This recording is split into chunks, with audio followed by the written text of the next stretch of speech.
चलो ठीक है, हम लोग पढ़ते हैं। दिख रहा है?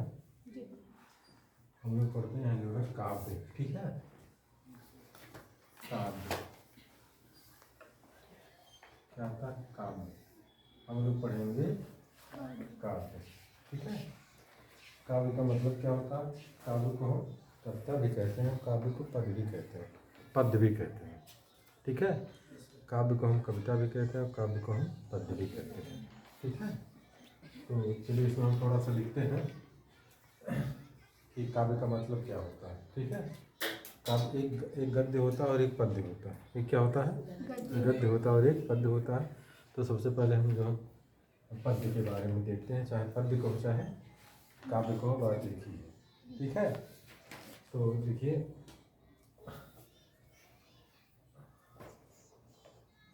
वह रचना वह रचना वह रचना वह रचना जो छंदों से बधी होती है, छंदों से बधी होती है, छंदों से बधी होती है, छंदों से बधी होती है। वह रचना जो छंदों से बधी होती है या छंदोबद्ध रचना या छंदोबद्ध रचना या छंदोबद्ध रचना काव्य कहलाती है। छंदोबद्ध रचना क्या कहलाती है? काव्य कहलाती है। छंदोबद्ध रचना काव्य कहलाती है। क्या कहलाती है? काव्य कहलाती है। छंदोबद्ध रचना काव्य कहलाती है। देखिए वह रचना जो छंदों से बधी होती है। किससे बधी होती है? जिसमें छंद होते हैं। ठीक है, जिसमें क्या होते हैं? छंद होते हैं, सुर होता है, ताल होता है ना। इन चीज़ों से वह बधी होती है, तो उसे क्या कहते हैं? छंदोबद्ध रचना कहते हैं। छंदोबद्ध रचना अर्थात छंदोबद्ध रचना क्या कहलाती है? काव्य कहलाती है। यानी कि जो छंदों से बधी होती है उसी को हम क्या कहते हैं? काव्य कहते हैं।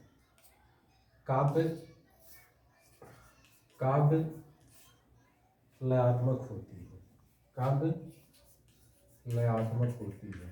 कैसी होती है? काव्य क्या होती है? लयात्मक होती है। काव्य लयात्मक होती है। लयात्मक मतलब क्या होता है? लयात्मक मतलब जिसमें लय हो। क्या हो? जिसमें लय हो।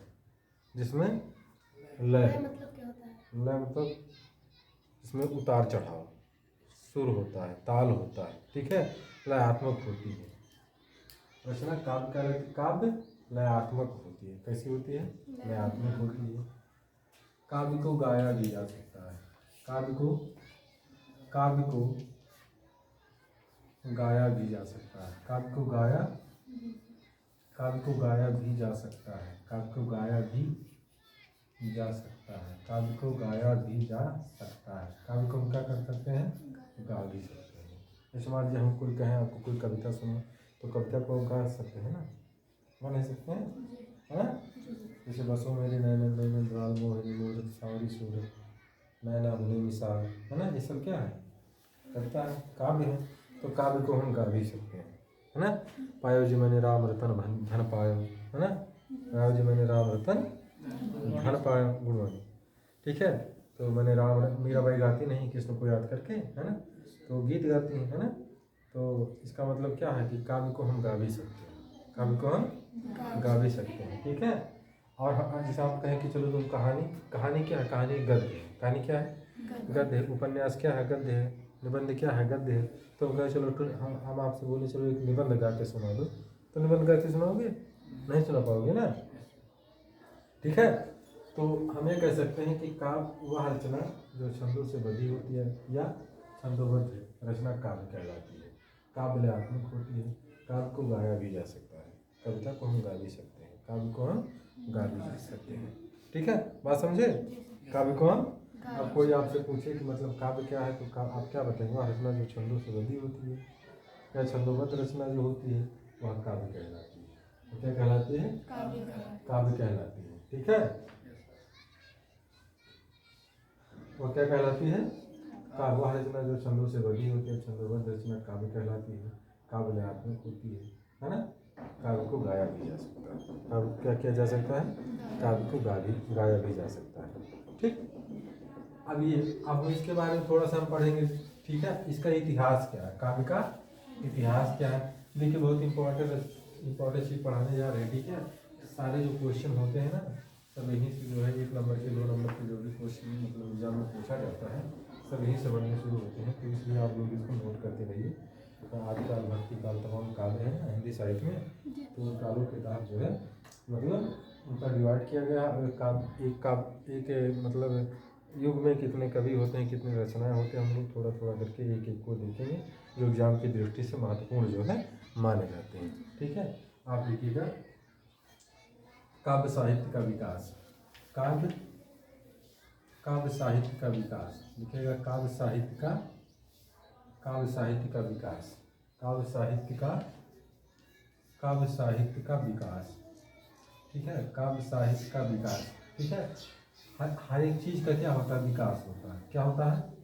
विकास होता है। जैसे मान लीजिए चाहे आप धान गेहूँ जो है जब खेत में बोते हैं तो वो क्या करता है? विकास करता है धीरे धीरे। पहले बार छोटा होगा तो उसके पहले मतलब वो अंकुरित होगा। अंकुरित होने के बाद धीरे धीरे वो क्या करता है? बढ़ता है। जैसे आप लोग क्या है मनुष्य भी उसी तरह से क्या करता है? विकास करता है ना कि पहले बार घुटनों के बल चलेगा धीरे धीरे वह स्टैंड होकर खड़ा होकर चलने लगेगा। फिर उसके बाद दौड़ने लगेगा। फिर वह किससे साइकिल से चलेगा तो फिर बाइक से चलेगा ना। धीरे धीरे वो क्या करता है? विकास करता है। तो उसी तरह से काव्य साहित्य का विकास होता है। तो काव्य साहित्य का विकास कितने चरणों में होता है इसके बारे में हम देखेंगे। ठीक है। कि काव्य का विकास कैसे कैसे हुआ किस काल से प्रारंभ हुआ और कहाँ तक हुआ आज का जो समय चल रहा है इसमें काव्य का क्या स्वरूप है ना ये सारी चीज़ें हम लोग देखेंगे। ठीक है। काव्य साहित्य का विकास तो यहाँ पे लिखिएगा आचार्य रामचंद्र शुक्ल ने आचार्य रामचंद्र शुक्ल कहाँ के थे? आचार्य रामचंद्र शुक्ल कहाँ के थे? ये आपके बस्ती जिले के थे। कहाँ के थे ये? बस्ती जिले के अगौना नामक क्षेत्र स्थान पर इनका क्या हुआ था? जन्म हुआ था। कब हुआ था? 1880 1948 में इनका निधन हुआ था। ठीक है। तो आचार्य रामचंद्र शुक्ल ने आचार्य शुक्ल जी ने आचार्य रामचंद्र शुक्ल जी ने हिंदी साहित्य के विकास को हिंदी यहाँ पे हिंदी कर लेगा कि हिंदी काव्य साहित्य का विकास है कि हिंदी कर लेगा। ठीक है। ठीक। देखिए आचार्य रामचंद्र शुक्ल जी ने हिंदी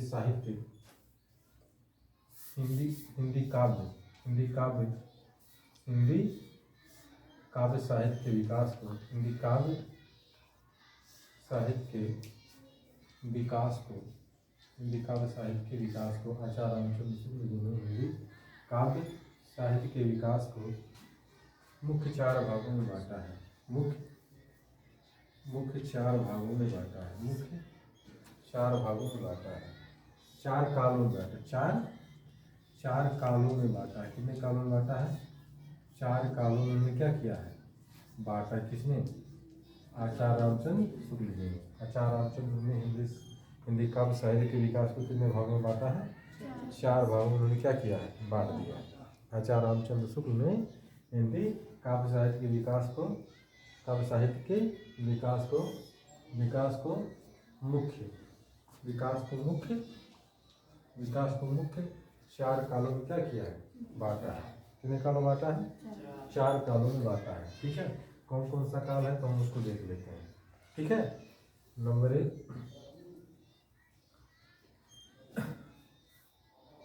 1 आदिकाल।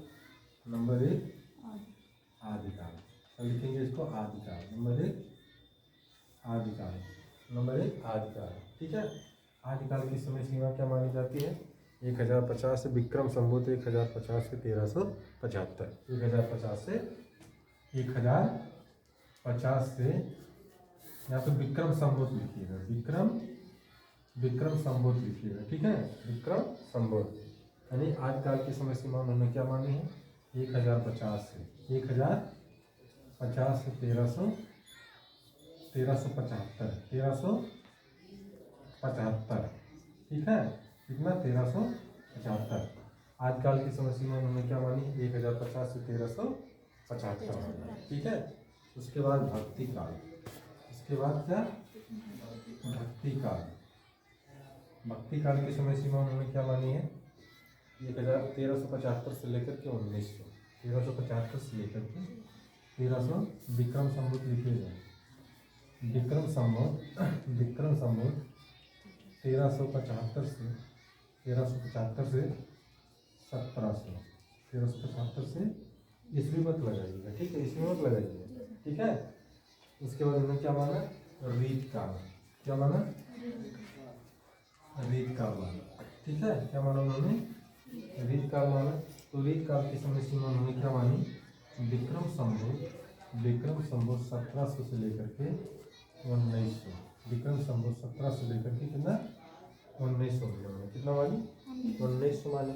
इसके बाद क्या माना उन्होंने आधुनिक काल माना क्या माना आधुनिक काल होता है ठीक है क्या माना आधुनिक काल ठीक है क्या माना उन्होंने आधुनिक काल। तो आधुनिक काल की समय सीमा उन्होंने क्या मानी विक्रम संवत 1900 से अद्यतन तक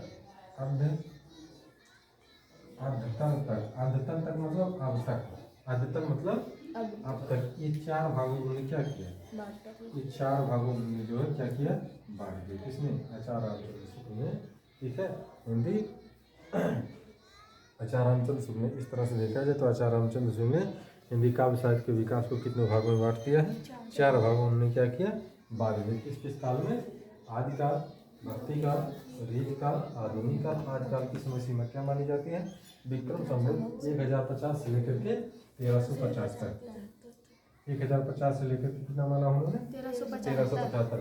अब देखिए विक्रम संवत मतलब क्या होता है विक्रमादित्य के समय से किसके समय से विक्रमादित्य के समय से।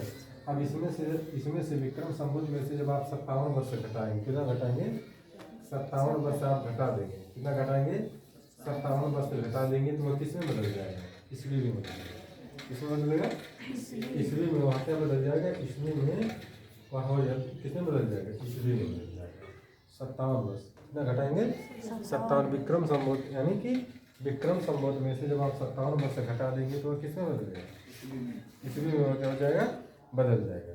और विक्रम संवत में जब आप और ईस्वी में जब 57 वर्ष जोड़ देंगे तो किसमें बदल जाएगा विक्रम संवत में बदल जाएगा। ये आप बात ध्यान में रखिए कि मतलब जब भी आप क्या करेंगे विक्रम संवत जो लिखा होता है विक्रम संवत आगे जुड़ता है कहाँ जुड़ता है और ईस्वी कहाँ जुड़ता है बाद पीछे जुड़ता है बाद में जुड़ता है ना सन के बाद में जुड़ता है। तो ऐसा आप मान लीजिए आपसे कोई पूछ ले कि विक्रम संवत किसे कहते हैं तो आप क्या बताएंगे कि मतलब ईस्वी में जब आप 57 वर्ष जोड़ देंगे तो किस में बदल जाएगा विक्रम संवत में बदल जाएगा। और अब फिर पूछ ले बात ईस्वी किसे कहते हैं विक्रम हाँ ईस्वी किसे कहते हैं तो विक्रम संवत में से जब आप 57 वर्ष घटा देंगे तो किस में बदल जाएगा ईस्वी में जो है बदल जाएगा। बात समझे यानी आचार्य रामचंद्र शुक्ल ने हिंदी काव्य साहित्य के विकास को कितने भागों में बांटा 4 भागों में बांटा।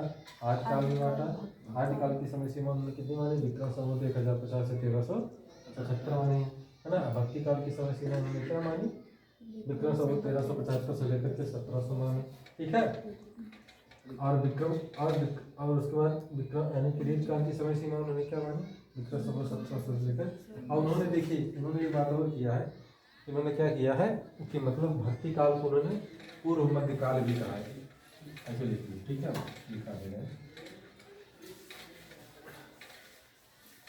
चलिए तो सही है कभी कभी पूछ लेता है ठीक है। भक्ति काल को हो चाहे पूर्व मध्य काल को हो ठीक है बात एक ही है भक्ति काल या पूर्व मध्य काल पूर्व मध्य काल रीत काल या उत्तर मध्य काल रीत काल या उत्तर मध्य काल ठीक है रीत काल या उत्तर मध्य काल रीत काल या उत्तर मध्यकाल, दीर्घकाल या उत्तर मध्यकाल। विक्रम संवत वही रहेगा 1375। विक्रम संवत 1375 से 1900, 1375 से अच्छा 1700, विक्रम 1700। इसके बाद विक्रम संवत 1700 से लेकर के 1900, 1700 से लेकर के 1900। और विक्रम संवत 1900 से अद्यतन तक कहो चाहे अब तक कहो, बात एक ही है। ठीक है, अद्यतन तक। ठीक है, ज़्यादा फोकस उन्होंने किस पे दिया है? आचार्य रामचंद्र शुक्ल ने ज़्यादा फोकस किस पे दिया उन्होंने? और वैसे आचार्य रामचंद्र शुक्ल ने आज अभी बता रहे हैं। ठीक है, 4 भाग उन्होंने क्या किया? डिवाइड कर दिया। तो आचार्य रामचंद्र शुक्ल ने भक्ति काल को क्या कहा? पूर्व मध्यकाल कहा। क्या कहा? पूर्व मध्यकाल। रीत काल को उन्होंने उत्तर मध्यकाल कहा। ठीक है, इस तरह से देखा जाए तो 4 भागों में जो है हिंदी साहित्य के विकास को, हिंदी काव्य साहित्य के विकास को 4 भागों में जो है डिवाइड किया गया है। ठीक है, हाँ, तो इसको हम लोग ध्यान में रखिएगा। अब हम जो है अब आदिकाल के बारे में हम लोग थोड़ा पढ़ेंगे। ठीक है, मिटा इसको। ठीक है, ये हो गया। अब सबसे पहले लिखिएगा आदिकाल।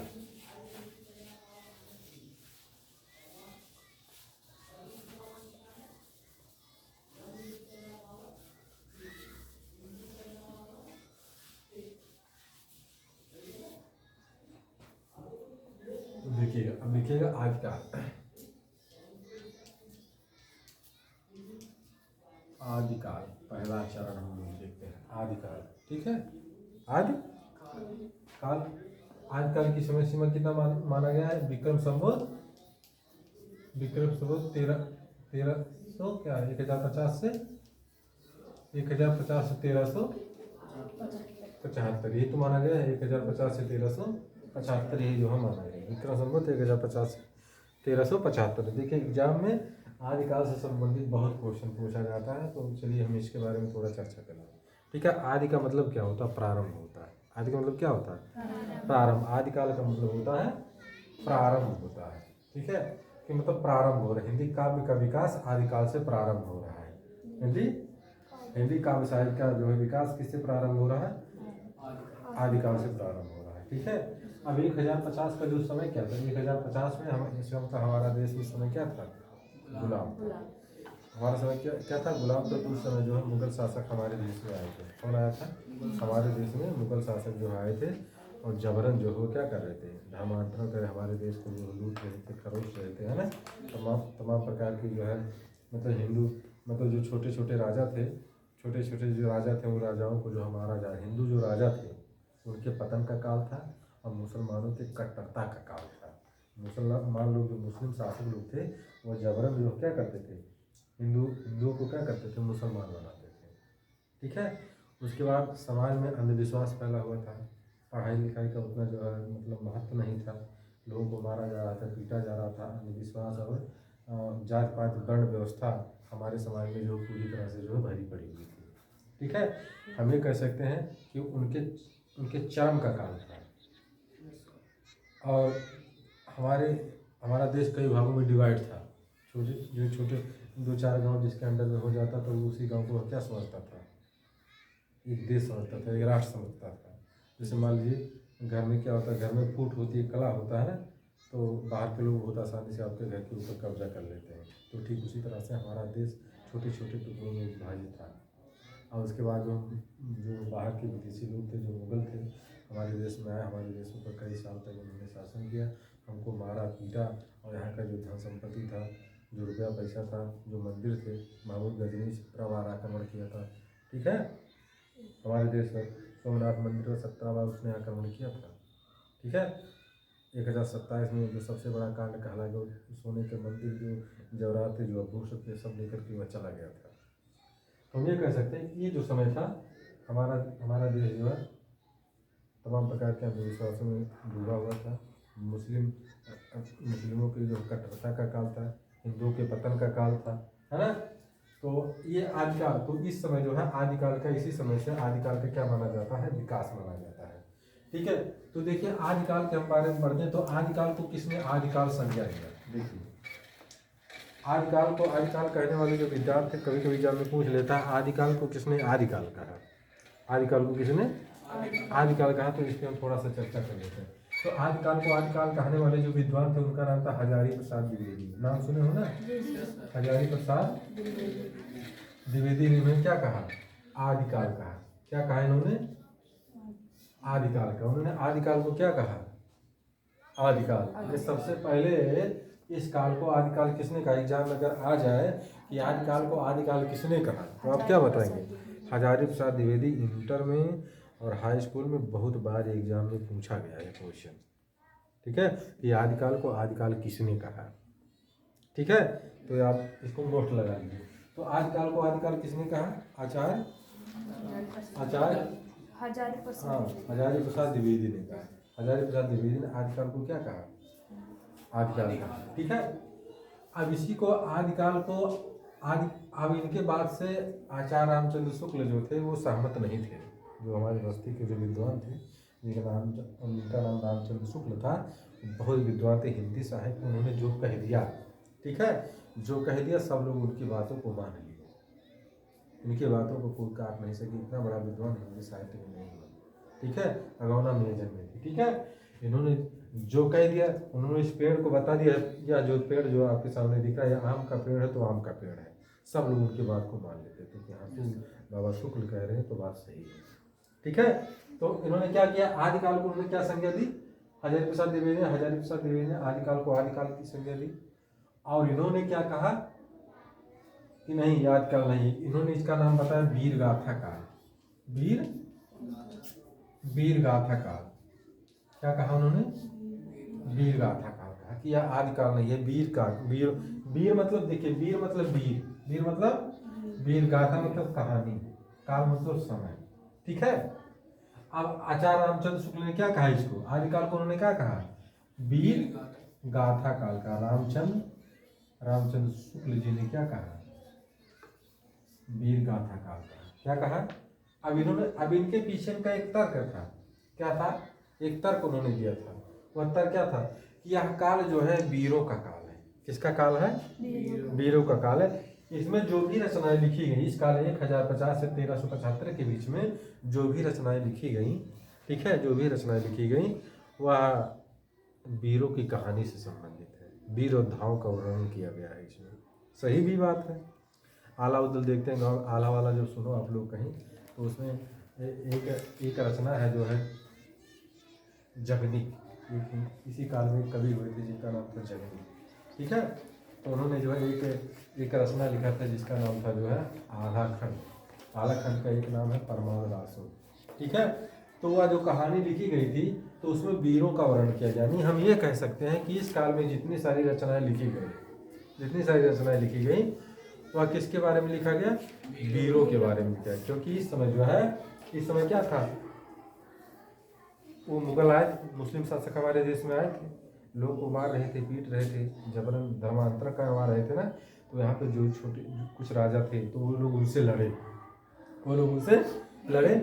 तो वो लोग लड़े तो उनकी प्रशंसा में पहले राजा लोग क्या करते अपने दरबार में कवि लोग रखते थे। क्या रखते थे? उस समय डीजे नहीं था, लाउड स्पीकर नहीं था, मोबाइल नहीं था, गाना चाहे जहाँ भाई छोड़ के ले गाना सुन लो। उस समय कवि लोग रखते थे। राजा अपने दरबार में कवि लोग रखता था, ठीक है। तो कवि लोग रखता था तो कवि लोग क्या करते थे, कोई राजा सुस्त पड़ जाता था, युद्ध लड़ने की तैयार नहीं होता था, तो उसको कविताएं सुनाते थे वीर रस की। उसको क्या सुनाते थे? वीर रस की कविताएं सुनाते थे। तो वीर रस की जब कविताएं सुनाते थे तो वह पूरी तरह से जो लड़ने के लिए जो है क्या होता, एक्टिव हो जाता है, ठीक है। तो वह युद्ध लड़ता था तो उसमें हारता भी था, मारता भी था, जीतता भी था। तो जो युद्ध उसके द्वारा लड़े जाते थे तो राजा क्या करता था, वो कवि क्या करता था, उनके दरबार में रहता, वो कवि उनके युद्धों का वर्णन करता था, उनकी वीरता का वर्णन करता था। एक रचना है पृथ्वीराज रासो। क्या है? पृथ्वीराज, बहुत इंपॉर्टेंट में हिंदी साहित्य की प्रथम महाकाव्य यही माना जाता है, पृथ्वीराज रासो, ठीक है। पृथ्वीराज रासो माना जाता है, ठीक है। अब इसके जो कवि है उनका नाम है चंद बरदाई। क्या नाम है? उनका नाम क्या है? चंद्रवरदाई। उनका नाम है चंद्रवरदाई। क्या नाम है? अभी ये जो पृथ्वीराज रासो, इस तरह से कहे पृथ्वीराज रासो, पृथ्वीराज रासो। देखिए इसमें जो पढ़ाएंगे तो बड़ा मजा आएगा आप लोगों को, ठीक है। अब उनके उसके जो कवि थे चंद्र, उनके दरबार में कवि थे जिनका नाम था क्या? चंद्रवरदाई नाम। उनका क्या नाम था? चंद्रवरदाई। ये पूछा जाता है, बहुत इंपॉर्टेंट रचना मानी जाती है। 1193 के पास लिखी गई है, ठीक है। 1193 के पास आसपास लिखी गई है रचना, ठीक है। अब देखिए ये जो पृथ्वीराज रासो जो है नहीं, ये हिंदी का प्रथम महाकाव्य माना जाता है। हिंदी का प्रथम महाकाव्य किसे माना जाता है? पृथ्वीराज रासो को माना जाता है। हिंदी का प्रथम महाकवि कौन है? चंद्रवरदाई। अब ये जो पृथ्वीराज चौहान, इनका पूरा नाम क्या है? पृथ्वीराज चौहान है। क्या नाम है? पृथ्वीराज चौहान का नाम सुने हो? नहीं सुने हो? अब इन्हीं के दरबार में कौन कवि था? चंद्रवरदाई। अब ये कहा जाता है, इन दोनों के बारे में कहा जाता है, ठीक है, कि जिस डेट में पृथ्वीराज का जन्म हुआ था, जिस डेट में पृथ्वीराज का जन्म हुआ था, उसी डेट में किसका जन्म हुआ था? चंद्रवरदाई का भी जन्म हुआ था। एक ही दिन जन्म हुआ था। और एक दिन जो है, जिस दिन ये मरे उसी दिन चंद्रवरदाई भी मर गए, उसी ऐसा कहा जाता है। अब यह रचना इसमें जो है 69 सर्ग है। कितने सर्ग हैं?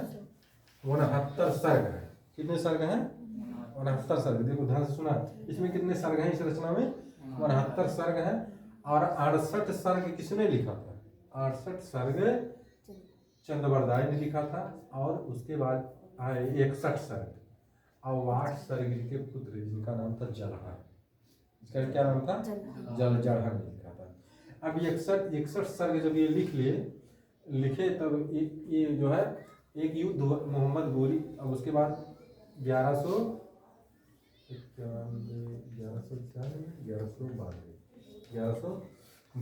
अब 19 तराइन के युद्ध हुआ, 1192 में तराइन के युद्ध हुआ। तो मोहम्मद गोरी ने क्या किया?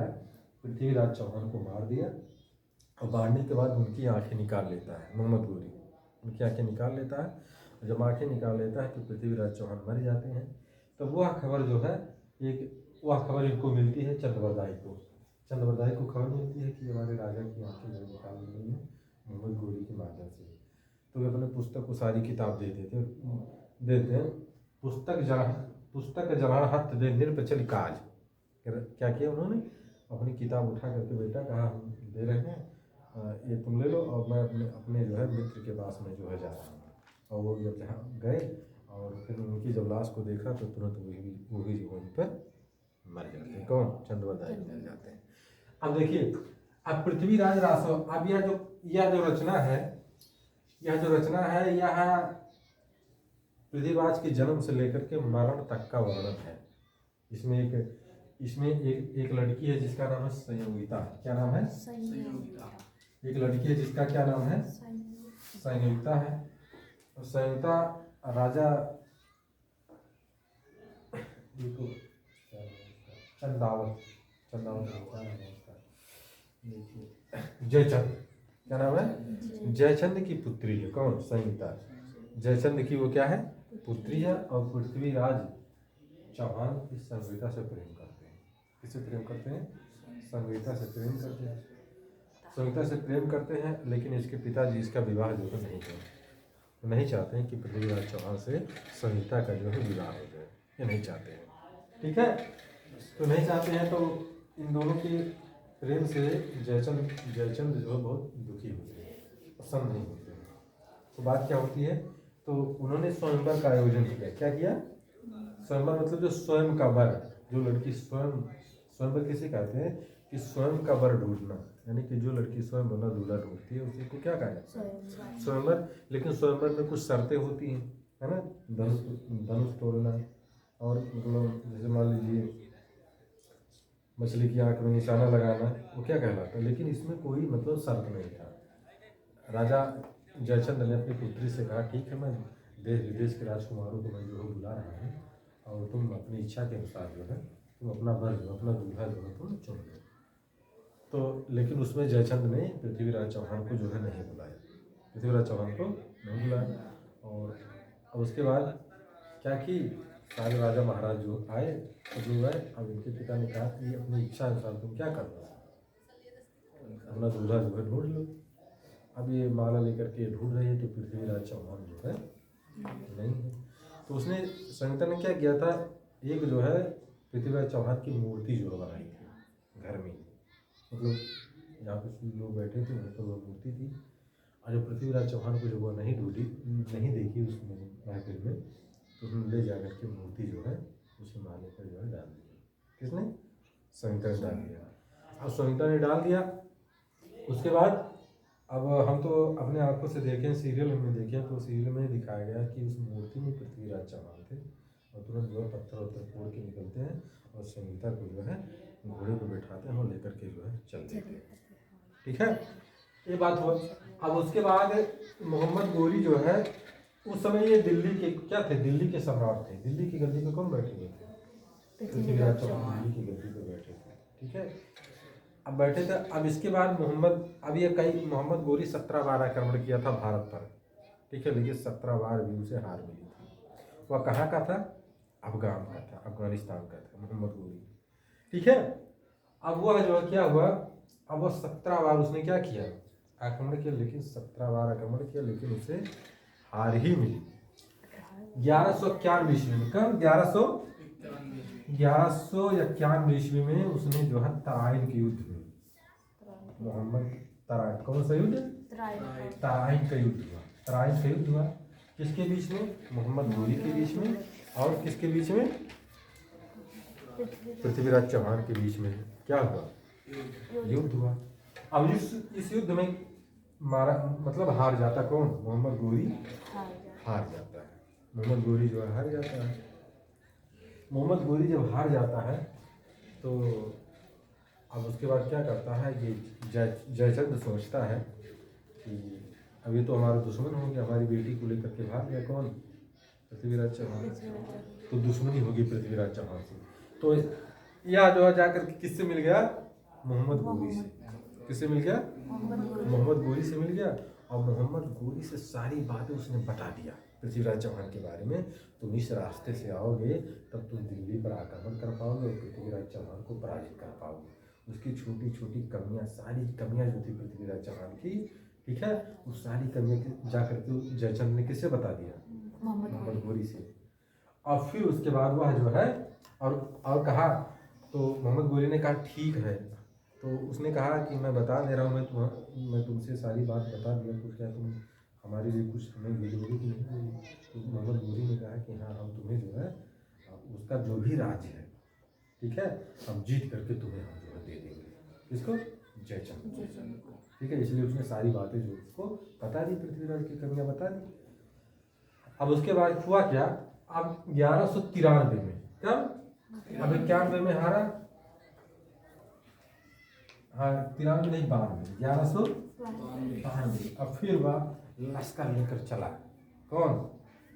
मोहम्मद गोरी। पृथ्वीराज चौहान को हराने, और दूसरे रास्ते से आया। ठीक है, आया और फिर जो है तराइन का युद्ध हुआ, मतलब सारी कमियां बता दी उसने। और तराइन के युद्ध में जो है भीषण युद्ध हुआ। तराइन के मैदान में भीषण युद्ध जो है हुआ। और उसके बाद पृथ्वीराज चौहान वहीं पर मारा जाता। कुछ जगह बताया जाता है कि उसकी आंखें निकाल दी जाती हैं, कुछ जगह बता दिया जाता है कि मतलब वहीं तराइन के युद्ध में मोहम्मद गोरी के द्वारा वह मारा जाता है।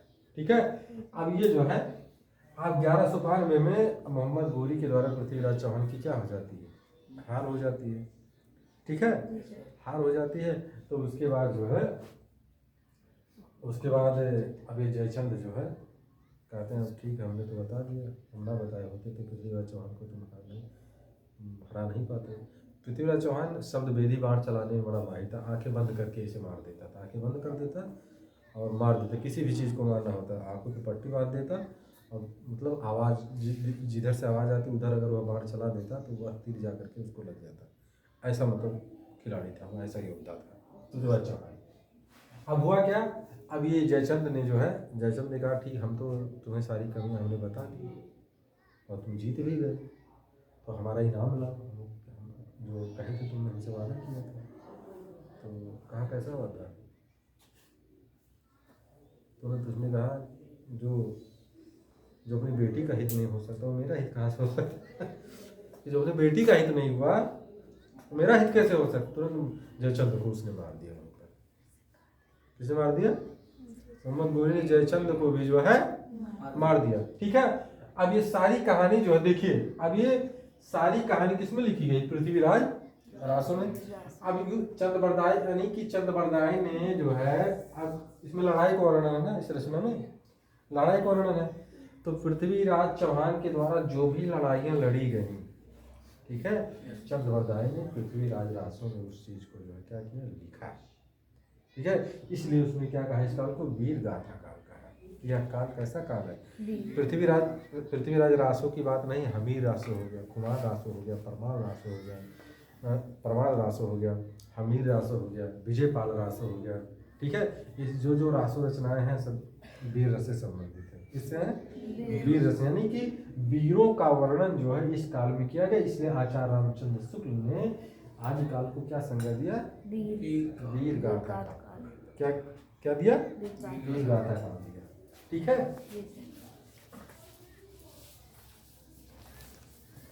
लंबा हो जा रहा है वीडियो। अब देखिए, अब इसी को एक लोगों ने और कहा, इनकी बात को उन्होंने नहीं माना। ठीक है, तो उन्होंने क्या कहा? वीर काल कहा। क्या कहा? वीर काल कहा। उसने उनको क्या कहा? आचार्य विश्वनाथ प्रसाद मिश्र, आचार्य विश्वनाथ प्रसाद मिश्र, आचार्य विश्वनाथ प्रसाद मिश्र, इन्होंने क्या कहा इस काल को? वीर काल का। क्या कहा उन्होंने? वीर काल का। ठीक है, फिर एक विद्वान थे, उन्होंने क्या कहा? सिद्ध सामंत काल का। सिद्ध सामंत काल का। क्या कहा? सिद्ध सामंत सिद्ध काल कहा। किसने कहा? राहुल सांकृत्यायन ने कहा। राहुल सांकृत्यायन ने इसको क्या कहा? राहुल सांकृत्यायन ने इसको क्या कहा? सिद्ध सामंत काल। क्या कहा? सिद्ध सामंत काल। इसने उसको क्या कहा? सिद्ध सामंत काल कहा। एक विद्वान और थे, उन्होंने क्या कहा? आधार काल कहा। क्या कहा? आधार काल। क्या कहा? आधार काल। किसने कहा? मोहन अवस्थी ने कहा। मोहन अवस्थी ने क्या कहा? आधार काल का। क्या कहा उसने? मोहन एक विद्वान थे जिनका क्या नाम था? मोहन अवस्थी नाम था। उन्होंने इसको क्या कहा? आधार काल का। क्या कहा? एक और विद्वान है जिन्होंने क्या कहा? उन्होंने कहा जो है बीज उपवन काल। बीज उपवन काल कहा। क्या कहा? ये हिंदी काल का बीज बोया जा रहा है। कौन कहा? महावीर प्रसाद द्विवेदी। महावीर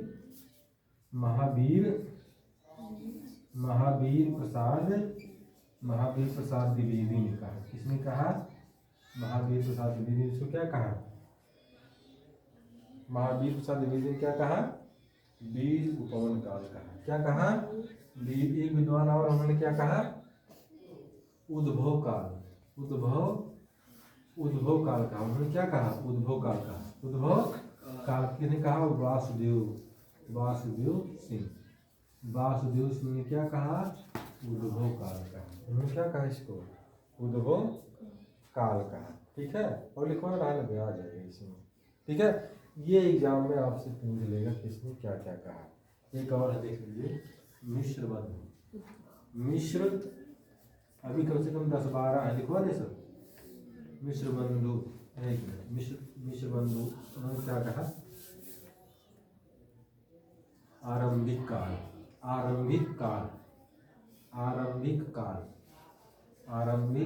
में क्या कहा? मिश्र बंधु ने क्या कहा? आरंभिक काल कहा। क्या कहा? आरंभिक काल कहा। ठीक है, इतने लोगों ने इसको ऐसा ऐसा कहा, और इनके कहने के पीछे कुछ ना कुछ तर्क है। क्या है? ज्यादा क्या पूछा जाता है? वीर गाथा काल किसने कहा? ज्यादा क्या पूछा जाता है? वीर गाथा काल किसने कहा? आदिकाल किसने कहा? एक बीज उपवन काल किसने कहा? देखिए सिद्ध सामंत काल, वीर काल, बीजोपन काल, ये हम जो भी पढ़े बहुत इंपॉर्टेंट है, 1 नंबर का आएगा। ठीक है, ये आदिकाल के सारे नाम है। किसके नाम है? आदिकाल के जो है नाम है। ठीक है, इस तरह से जो है आपको जब परीक्षा पढ़ाएंगे तो आपका एक एक नंबर जो है एग्जाम में जो है वो कटेगा नहीं। ठीक है, वो कभी नहीं कटेगा। जब आप मेरे अकॉर्डिंग मेरा 25% जो हम पढ़ाएंगे, अगर 25% अगर आप पढ़ रहे हैं तो एक एक नंबर आपका एग्जाम में मिल जाएगा, क्योंकि 20 नंबर आपको पूछता है एग्जाम में, हाई स्कूल में, है ना, ऑप्शन वाला 20 नंबर का पूछता है। ठीक है, तो इस तरह से उन्होंने जो है आचार्य शुक्ल के अनुसार हिंदी साहित्य को, हिंदी काव्य साहित्य को 4 भागों में डिवाइड किया गया, आदिकाल, मध्यकाल, उत्तरमध्यकाल और आधुनिक काल। तो आदिकाल का क्या क्या नाम है? आदिकाल को क्या कहा जाता है? आदिकाल को वीरगाथा भी काल कहा जाता है, वीर काल कहा जाता है, सिद्ध सामंत काल कहा जाता है, आधार काल, बीजोपन काल, उद्भव काल और आरंभिक काल। ऐसे आप लोगों को पढ़ाएंगे। ठीक है, मजा आ रहा है कि नहीं आ रहा है? अच्छा लग रहा है? ठीक, लाइक करो, सब्सक्राइब करो, शेयर करो।